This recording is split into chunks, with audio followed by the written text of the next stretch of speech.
সাত সকালে রাজঘাটে চুরি, গ্যাস সিলিন্ডার ও ব্যাটারি নিয়ে চম্পট যুবক। কাছাড় জেলার রাজঘাট এলাকায় সাত সকালে চুরির ঘটনায় চাঞ্চল্য ছড়িয়েছে।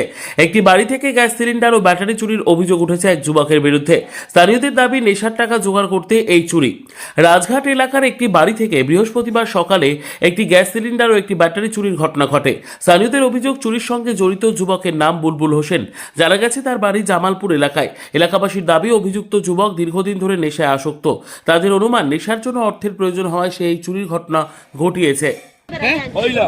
তোরা এখানে বানছুন ও তারা সিলিন্ডার ব্যাটারি নিছি কেন নিছলে তুই কেন নিছলে আমি নিছি না তারা এবে আমি গেছি না তারা ওই নিছি গো মিছা মাতস কি তারা গামরা এখানে বরিলা বরিলা বালা থেকে বরিলা লাইলাপুর টেন তোর নাম কি তোর নাম কি আমার নাম শিরু বুলবুল মান্ডা হ্যাঁ সিলিন্ডার এখন বুলবুল বাড়ি আনো তুই কিটা লাগাইছ তুই নো আমারও লাইলাপুর গেছিলাম তুই চুরি করলে কেন কান কো আমি করতে না তারা অনলাইনে গাড়ি দি দৌড়ি তুই নিশা করছ নি নিশা করছ নি হ্যাঁ কিটা নিশা করছ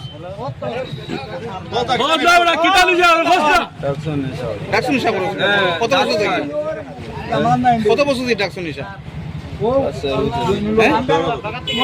সিলিন্ডার বেশি যত নিয়া কেন কে কিটা ড্রাগস করছ কিটা ড্রাগস করছ কিটা ড্রাগস সুই মারি কিটা সুই না এগো দোদন মুই কি করছ দেখুন